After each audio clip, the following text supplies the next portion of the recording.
Oke, kita lanjut. Bagaimana saya belajar tentang kebiasaan? Kuliah di Denison adalah salah satu keputusan terbaik saya dalam hidup. Saya mendapat posisi dalam tim bisbol dan walaupun berada di urutan terbawah sebagai mahasiswa baru, kegembiraan saya meluap-luap. Meskipun sempat kacau ketika di SMA, saya berhasil menjadi atlet universitas. Saya sadar belum akan dimainkan dalam tim bisbol dalam waktu dekat, jadi saya berfokus pada upaya mengatur diri. Sementara teman-teman begadang untuk mengobrol atau bermain video game, saya membangun kebiasaan tidur yang baik dengan tidur lebih dini setiap malam. Di dunia asrama mahasiswa yang serba bebas dan jorok, saya bertekad membuat kamar saya tetap bersih dan rapi. Perbaikan-perbaikan ini remeh, tapi memberi saya kesan mampu mengendalikan hidup. Saya mulai merasa percaya diri lagi, dan kepercayaan diri yang meningkat ini berimbas ke kelas karena kebiasaan-kebiasaan belajar saya ikut membaik dan saya berusaha meraih A untuk semua mata kuliah selama tahun pertama. Kebiasaan adalah rutinitas atau perilaku yang dijalankan secara teratur dan dalam banyak kasus secara otomatis. Ketika semester satu berganti ke semester berikutnya, saya berhasil mengumpulkan kebiasaan-kebiasaan kecil tapi konsisten yang akhirnya mengantar ke hasil-hasil yang tak terbayangkan sewaktu saya baru mulai. Sebagai contoh, untuk pertama kali dalam hidup, saya membiasakan mengangkat beban beberapa kali seminggu. Dan pada tahun-tahun berikutnya, tubuh saya yang setinggi 190 cm bertambah kekar dengan bobot naik dari 85 kg menjadi 100 kg. Ketika musim pertandingan tahun kedua dimulai, saya mendapat posisi awal sebagai pitcher. Pada tahun berikutnya, saya terpilih sebagai kapten tim, dan pada penghujung tahun saya terpilih menjadi anggota tim utama. Namun baru pada musim tahun terakhir saya, kebiasaan-kebiasaan tidur, belajar, dan latihan fisik sungguh mulai mendatangkan hasil. 6 tahun setelah kecelakaan terhantam pemukul bisbol tepat di wajah, diterbangkan ke rumah sakit, dan sengaja dibuat koma, saya terpilih sebagai atlet putra terbaik Denison University dan salah satu ASPN Academic All-America Team kehormatan yang hanya diberikan kepada 33 pemain di seluruh Amerika. Ketika lulus, nama saya tercantum di buku tahunan universitas dalam 8 kategori berbeda. Pada tahun yang sama, saya dianugerahi penghargaan akademis tertinggi di universitas itu, medali rektor. Semoga Anda memaafkan saya karena cerita yang terkesan berlebihan ini. Sejujurnya, tidak ada yang legendaris atau historis dalam karir olahraga saya. Saya tidak pernah sampai menjadi pemain profesional. Namun, dengan mengenang tahun-tahun itu, saya percaya telah meraih sesuatu yang terbilang langka. Saya berhasil memaksimalkan potensi, dan saya percaya konsep-konsep dalam buku ini juga dapat membantu Anda memaksimalkan potensi. Kita semua berhadapan dengan tantangan dalam hidup. Bagi saya, tantangan itu adalah cedera dalam olahraga.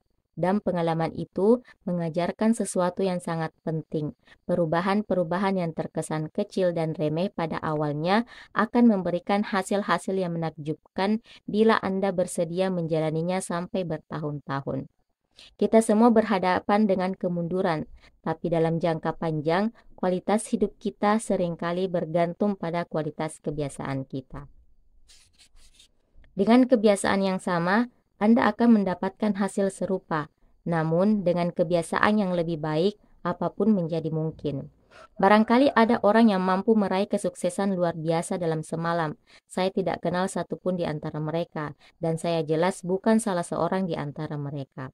Tidak ada yang paling menonjol dalam perjalanan hidup saya dari kondisi yang dibuat koma sampai meraih Academic All-American. Tapi banyak yang menonjol. Yang terjadi adalah evolusi bertahap.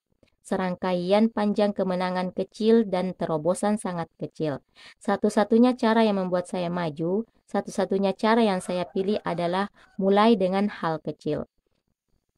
Dan saya menerapkan strategi yang sama beberapa tahun kemudian, ketika memulai usaha sendiri dan menulis buku ini. Bagaimana dan mengapa saya menulis buku ini?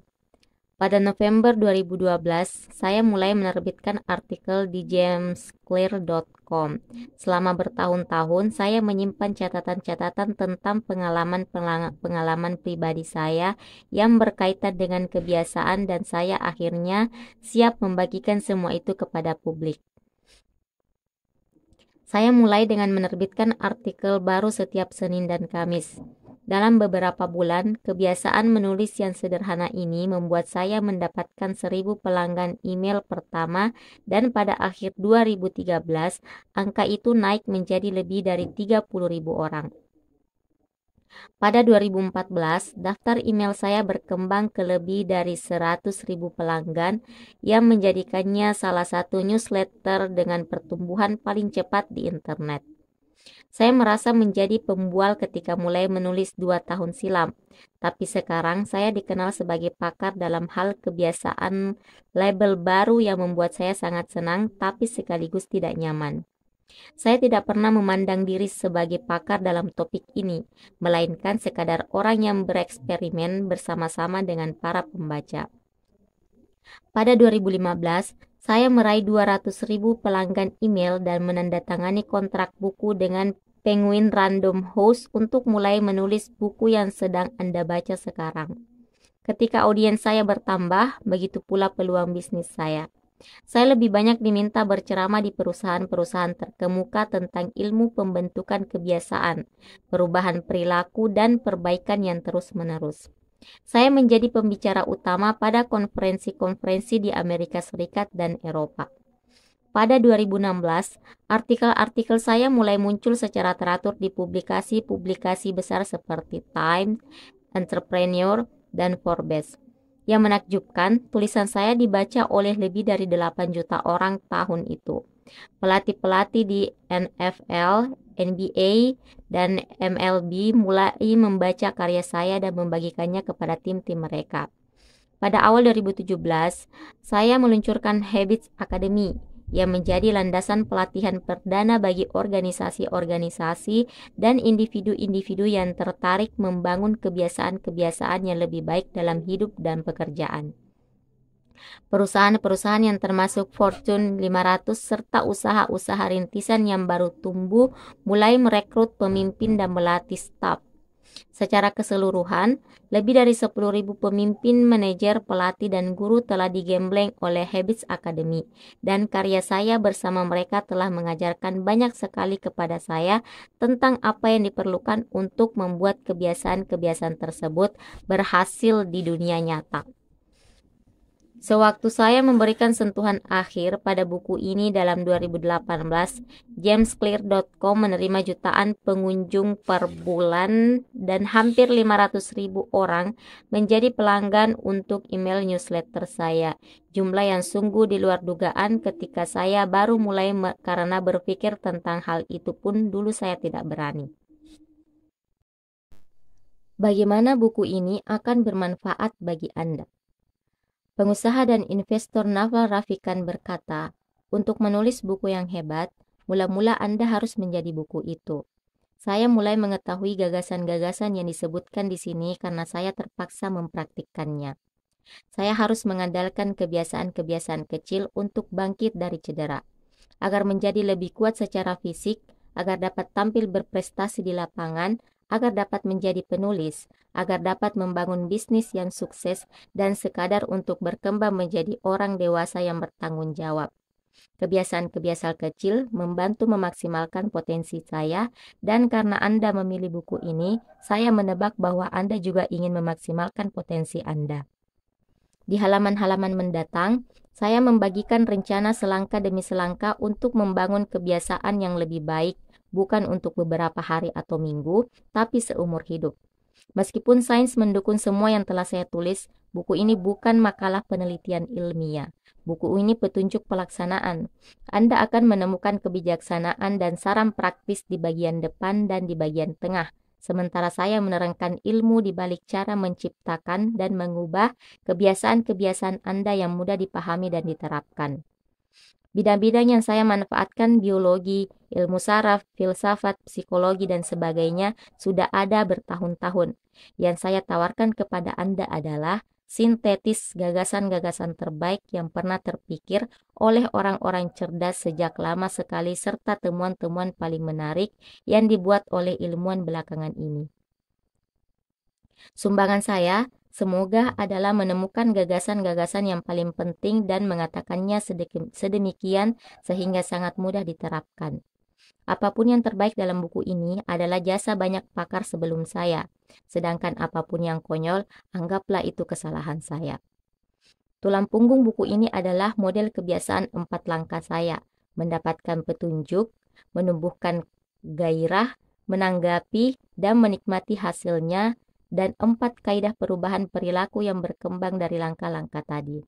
Pembaca yang berlatar belakang psikologi mungkin mengenali sebagian istilah ini, dari operant conditioning yang pertama kali didalilkan sebagai stimulus response reward oleh B.F. Skinner pada 1930-an dan belum lama ini dipopulerkan sebagai cue routine reward dalam The Power of Habit oleh Charles Duhigg. Ilmuwan perilaku seperti Skinner sadar bahwa jika menawarkan ganjaran yang tepat, Anda dapat membuat orang beraksi dengan cara tertentu. Namun, meskipun model Skinner sungguh memberikan hasil yang istimewa dalam menerangkan bagaimana rangsangan dari luar memengaruhi kebiasaan kita, model itu belum cukup menjelaskan bagaimana pikiran, perasaan, dan keyakinan kita berdampak terhadap perilaku kita. Kondisi-kondisi internal suasana hati dan emosi juga penting. Dalam dasawarsa lalu, ilmuwan mulai menentukan hubungan antara pikiran, perasaan, dan perilaku kita. Penelitian ini juga dibahas dalam buku ini. Secara keseluruhan, kerangka yang saya tawarkan adalah model terpadu antara ilmu kognitif dan ilmu perilaku. Saya percaya ini salah satu model pertama perilaku manusia yang dapat menjelaskan dengan tepat pengaruh rangsangan eksternal dan emosi internal terhadap kebiasaan kita. Sementara ada istilah yang terasa akrab, saya percaya bahwa hal-hal terperinci dan penerapan 4 kaidah perubahan perilaku akan menawarkan cara baru untuk membentuk kebiasaan-kebiasaan Anda. Perilaku manusia selalu berubah, dari situasi ke situasi, dari saat ke saat, dari detik ke detik. Namun, buku ini bicara tentang yang tidak berubah. Buku ini membahas dasar-dasar perilaku manusia, prinsip-prinsip abadi yang dapat Anda andalkan dari tahun ke tahun, gagasan-gagasan yang dapat Anda pakai untuk melandasi bisnis, keluarga, hidup Anda. Tidak ada cara tunggal untuk menciptakan kebiasaan yang lebih baik. Tapi buku ini menjelaskan dengan cara terbaik yang saya ketahui pendekatan yang akan efektif. Tak peduli di mana Anda mulai atau apa yang sedang ingin Anda ubah, strategi yang saya bahas relevan bagi siapapun yang mencari sistem selangkah demi selangkah untuk perbaikan. Entah sasaran Anda adalah kesehatan, keuangan, produktivitas, hubungan, atau semuanya. Selama terkait dengan perilaku manusia, buku ini akan menjadi panduan Anda.